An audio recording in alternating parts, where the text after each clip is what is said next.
Guys, welcome back to my channel. It's Baby Marijuki for today's video.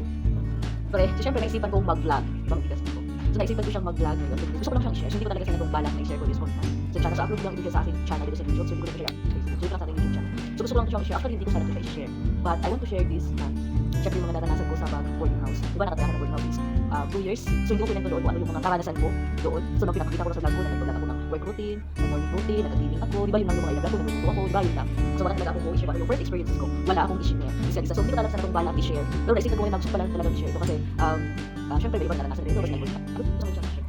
So, diba, ang experiences ko sa 2 years. So, at ano yung, hindi ko rin sinabi sa vlog ko, ano yung dahilan kung bakit ako nag-burning out sa pag-burning out. So, nabuo ko ba? Tapos wala na ako sinabi. Wala na ako sinabi ang reason, ang dahilan. So, everything ko na dito. Ang mga experiences ko, at yung dahilan ng burning out ako. So, ang months na nakaano na nung February 2026, na burning out ako sa burning house, February 2026. So, nakaka 2 years ko pa lang nun kasi pumasok ako February 1984. So, 26 na ngayon. So, 2 years, bago ako umalis ng burning out. So, 4 months na ako nagtuloy sa life, wala na akong boarding house. So, sige, share ko din ang aking mga karanasan ng boarding house ako. So, expected naman natin ako boarding house, diba? So, matry ka talaga ng mga cup noodles. Siyempre, I want to share lang naman ito kasi nung time kasi na nag-boarding house ako, hindi talaga bumayag ang parents ko na share naman ito na mag-boarding house kasi alam nila, makakaranas ako ng mga cup noodles, baka daw hindi ko makakalang pagkakasakit ako, diba? Kasi nga, puro cup noodles, tinapa, para mabuhay ka sa pag-iisa sa pag-boarding house. Actually, siyempre, maranasan ko talaga yan. At isa pa, mabuhay mo na ako at 2 years. Ito talaga yung cup noodles kasi sabi ko nila, makatry ka nilaan para sa akin na cup noodles ka nila, kailangan pagkain. So, siyempre, matatry mo talaga yan. As nag-tip ka, mag-like ka ng boarding house. So, first time ko talaga share itong experiences sa mag-boarding house. At siyempre, first time ko nung mag-boarding house sa 2 years kasi na, bakit?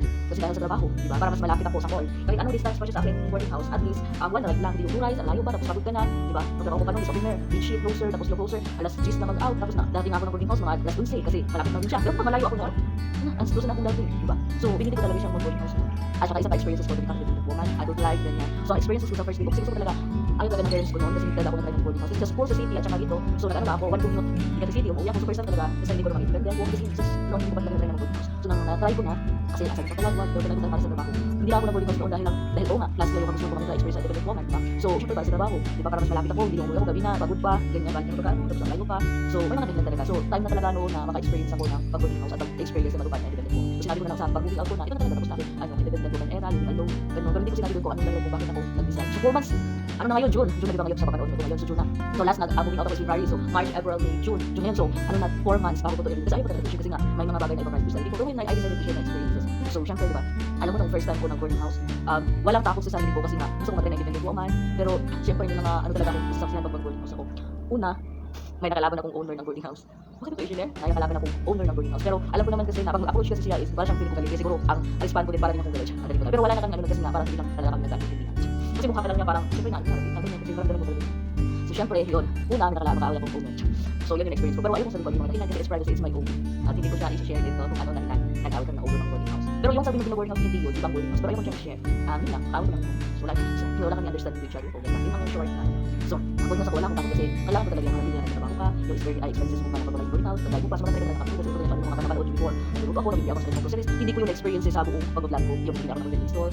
Talagang pinangarap ko yung before na gusto ko mag-try ng boarding store, tapos sarili kong pera, ganyan, sinugan ko, atong list 7-Eleven na sarili kong pera, kasi natibera ako, ulan ko, ganyan. Tapos nagtrabaho ako ng kanila, ako nabili, pumili 7-Eleven na, tapos yung pera na ako, tapos gusto ko bumalik yung 7-Eleven, sarili ko ng pera, ganyan, pinili ko na talaga. Ayan. So may mga childhood akong naranasan na hindi ko maingampas, mga charity. Nung nagtrabaho na ako, basta ko nakabili lang sa Jollibee, diba? Nung nag-ano ako ng temporary, nagtrabaho ako sa Anidoro.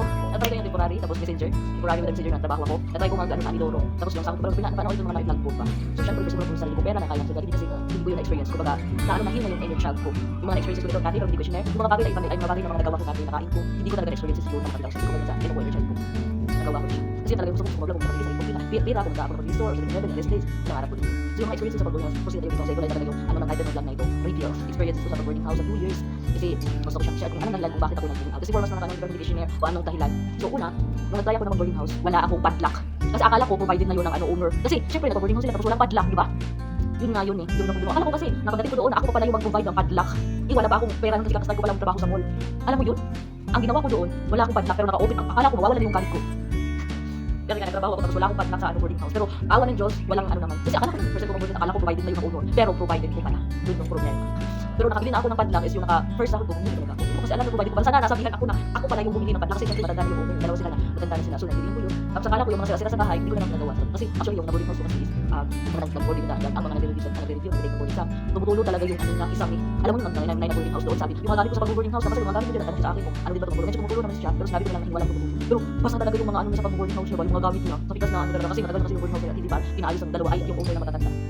Naawa talaga ako kasi nga, syempre nasa yung pag-boarding ng boarding house, paano siya makapag-study, yung mga sinulat, yung mga nandoon, di ba? Kaya nagreklamo yung mga nagiging doon ng boarding sa, grabe yung experience ko. So syempre, wala akong padlock, tapos nagtrabaho ko, bukas yung, ano ko, door ko, iniwan ko, wala naman akong padlock, ano gagawin ko? Alam nga, hintay ko doon, wala pa ako ipamili, ano ko pala. Buti na lang, wala talaga nangyari sa. At alam mo ba yun, ang ano kasi doon sa boarding house is unisex, pwede lalaki, pwede babae. Kaya ako naman kasi, dito sa Alba, Pilipino tayo, so nagpapansin tayo sa mga boarding house natin. Ako medyo hindi talaga ako pumapansin, sila lang yung pumapansin sa akin, nahiyan kasi. Sila lang pumapansin, kasi makakilala ko din ng boarding house, nawalan siya ng 1,000. Nawalan siya ng 1,000, sabi naman nakabili, kasi ano open yung ano niya, padlock niya sa boarding house, kasi may trabaho kasi siya So ano siya, night shift. So parang niransak yung yung door niya, tapos kung may nakatago sa gamit na talaga sa pagdala ng pamilya niya, tapos allowance sa niya, tapos wala pa, sabi ko talaga sa may mga kakita talaga dito sa boarding house na kahit naka-boarding house, hindi mo kailangan pagkakalo, kaya paano nakaw. Diba? Syempre hindi naman natin yung ano, na mag-discriminate tayo, pero syempre, aware tayo sa sarili natin, diba? Sabi ko nga sa sarili ko na, hindi ka talaga magtitiwala sa mga nakaano mo, sa boarding house pa lang, alam mo wala ka. Talagang na-open talaga yung door, kaya sobrang nayam siya, umiyak siya, tapos nawala siya. Akala niya maliit na ng 1,000, nagtrabaho kasi sa fast food para makapadala sa kanyang pamilya. Pero hindi talaga ako nakita, tulong kasi ako. Kasi ang shifting ko kasi noon, diba? Hindi naman night shift kasi sa mall, bawal yung night shift. So syempre, hindi ko talaga narinig na mayroong nag-apat ng ano talaga, yung padlock na. Tapos ang gulo ng gamit niya, ganun na wala ng 1,000. Kaya ano ako sa sarili ko, nag-aware ako kapag nag-shift sa boarding house, baka ako naman next. Baka ako naman next nito, diba? Nawala siya ng 1,000. Ang next ko pa experiences guys is parang ano guys, ayaw ko talaga yung stock ako. Ibang stock kasi ito kasi ibang boarding house ito. Tapos yung marakan ko stream knowledge, yung mga terminology. Naririnig ko sila kasi sinasabi nila na ano nang ginagawa, paano ini-stock nila kung ano yung ginagawa ko sa boarding kasi nga mag-isa na ako yung ginagawa ko. Siyempre, especially report, ano na share lang. Tapos naririnig ko sila sinasabi nila kasi kaya ano yung ginagawa ko sa loob na sa ako na kasi mag-isa sa boarding house diba. Tapos tinitingnan lang ko nila ako. Parang halos sila kasi sa katao ba na parang tayo kaya ito sa Bisaya pa tayo. Kaya kung may ginagawa ganyan. So siyempre, kasi nga diba sinistok nila. Tinitingnan nila kasi one time kasi umuwi ako galing ng work. Tapos nadatnan ko sa door ng boarding house ko, parang may sinisilip ang terminology. May sinisilip siya. Ano ba sinisilip niya? Nag-drop sa loob. I'm not assuming din naman. Pero kasi parang minsan narinig ko na sabi sila ginagawa ko sa loob. Kailangan malaman nila kung ginagawa ko sa loob. Chitik, tayo nakaano isa na. Inaano niya ba? Natignan daw niya kung ano. Pagka tinistok ba? Siyempre malaman ko talaga na ako. Kasi sa door pa lang sa labas, narinig ko na parang merong tao doon sa labas. Parang ramdam ko talaga na ikaw yung tinistok na ganun. Sobrang ano ko talaga kasi pag-uwi ko ng work. Nadatnan ko parang masilip-silip kasi magkatapat daw yung work sa siya kasi nanatig siya ng work niya. Ano? Araw-araw tinitingnan nila kung ano yung ginagawa ng tao. Kasi mag-isa ako. Tingnan ko kung ano ginagawa. Kasi ramdam ko talaga na ako lang pinag-uusapan nila. Kasi naramdam ko na may tao sa door sa labas. Kasi yung door ko kasi makikita sa loob. Kaya nagdadaya ako ng tela na kasi doon nakikita pala ako sa labas, sisilipan pala ako sa door niya. Meron pala ano yung close the door pala niya, makikita ka sa loob. Doon ko nasasabi na, makikita pala ako dito. Kaya nagdadaya ako ng tela. Grabe, doon ko na-experience na yung stop na. Ganun ginagawa ko sa loob. So experience ko ako syempre. Ang ano ko lang kasi is, nung tayo board exam na ako kasi hindi na ako nagtrabaho kasi nag-take na ako ng board exam. At saka syempre, may yung criminal wala ko sila kasi tapos sila ng board exam. Iba na naman itong nakabo doon. Ano siya, isang student na siya nag-aaral siya. Working student siya na babae. Hindi ko alam kung gaano siya, hindi na siya. Basta may ano sila mga hindi ko alam sila. Alam guys, kung tayo mga kakilala na barkada na alis 12 ng gabi. Tapos yung music nila, parang feeling sila nung tao sa loob ay sa boarding house. Grabe, parang sila nagpa-party. Tapos ang lakas ng mga halakak nila. Syempre, as ako na natutulog na, di ba? Maiingayan talaga, plywood lang, di ba? Tapos malapit lang sa lakas ng halakak nila. Grabe. Siyempre, nagtanong din naman ako sa ulo at nag-approach ako sa kanya sa maganda. Sabi ko na, kanang nag-review kasi ako, tapos ang ingay ng kabila. Pero umalis din yung kabila kasi siya na nag-adjust. Sabi ko sa sarili ako na naman, ako na nag-adjust kasi hindi talaga ako makakonsentrate. Ang ingay na, alas 12 ng gabi, sino ko pa makakatulog yan? Ang lakas ng ano nila, radyo sa speaker. Grabe, talaga yung experiences ko doon. Kaya, ano, ang owner na nagsabi sa babae, sa working student kasi nag-aaral kasi nag-board ng kabila mo, ganyan. So, dapat nakaka-respeto din sila. Tapos talaga ang boarding house. Okay lang sana na ano ba, malayo-layo yung pero dikit-dikit kasi ang boarding house, diba? Kaya po sila gabi, ako tulog yan. Tapos sila lang nakakaintindi ng ano nila language kasi nga ibang talino sila. Kaya hindi ko alam kasi Bisaya naman ako, Bisaya, sige Tagalog. Hindi ko alam ang mga lengguwahe na ibang tribe. Sila lang din ano sa kanila language kami experiences ko. Diba? Kasi sa mga vlogs kasi hindi ko kasi alam yung behind na nangyayari. Alam nila kasi sinabi ko naman kasi wala lang akong sa sarili ko pero I want to share this. Lagi niya ako nakapost sa kaya ko kasi yung mga bagay talaga nag-prospect ko mga field yun. Nakita ko. At yung ano ko bakit ako hindi wala nang pagbayad sa boarding house. Zero na ako. Isa pa wala nang akong trabaho, na-failed pa ako sa board exam kaya umalis na ako sa boarding house. Yun yung kanya. Wala na akong trabaho, na-failed pa ako sa board. Wala na ako 0 out of 0 na ako. Wala na akong ano siguro mag-boarding house ulit ako na soon kapag matapos na talaga ang aking waiting.